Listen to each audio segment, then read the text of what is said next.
20 ஆண்டுகால கோரிக்கையை நிறைவேற்றிய திருச்சிமயில் தொலைக்காட்சிக்கு அப்பகுதி மக்கள் நன்றி தெரிவித்துள்ளனர். திருச்சி மாவட்டம் உப்பிலியாபுரம் அடுத்த ஓக்குரை, கிருஷ்ணாபுரம் கிராமங்களில் சுமார் 50 குடும்பங்கள் வசித்து வருகின்றனர். இந்நிலையில் மழைக்காலங்களில் ஆற்றை கடந்து பள்ளி கல்லூரிகளுக்கு செல்ல வேண்டிய சூழல் உள்ளது. மேலும் ஆபத்தான முறையில் கயிற்றை கட்டி செல்ல வேண்டிய நிலை உள்ளது. இந்நிலையில் இதுகுறித்து கடந்த 20ஆம் தேதி நமது திருச்சி மெயிலில் செய்தியாக வெளியிட்டிருந்தோம். இப்போ விற்பனைக்கு வெளியில் எடுத்துகிட்டு வர முடியல.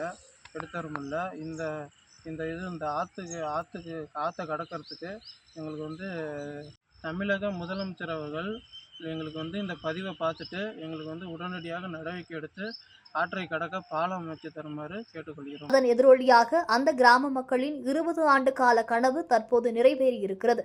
தற்போது மாவட்ட அதிகாரிகள் உரிய நடவடிக்கை எடுப்பதாக உறுதியளித்துள்ளனர். விரைவில் நிரந்தர பாலம் அமைத்து தரப்படும் என்றும் அவர்கள் உறுதியளித்துள்ளனர். இதனால் அந்த கிராம மக்கள் மகிழ்ச்சியடைந்துள்ளனர். மேலும் செய்தியை வெளியிட்டு நிரந்தர தீர்வு காண வைத்த திருச்சி மெயில் தொலைக்காட்சிக்கு அப்பகுதி மக்கள் நன்றி தெரிவித்துள்ளனர். இங்கே பார்த்தீங்கன்னா நாங்கள் 4 நாளைக்கு முன்னாடி ஆற்றுல மழை பெஞ்சு வெள்ளப்பெருக்கு ஏற்பட்டு ஆற்றை கடந்து நாங்கள் போக முடியல, கிட்டத்தட்ட 50 குடும்பம் போக முடியல அப்படின்ட்டு கோரிக்கை வச்சுருந்தோம்.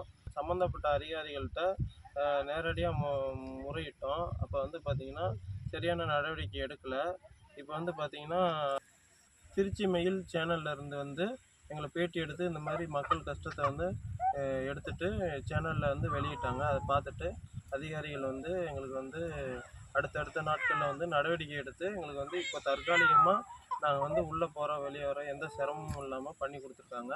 அதனால் திருச்சி மெயில் சேனலுக்கு ரொம்ப நன்றியை தெரிவிச்சுக்கிறோம் இங்கே உள்ள மக்கள் எல்லாருமே.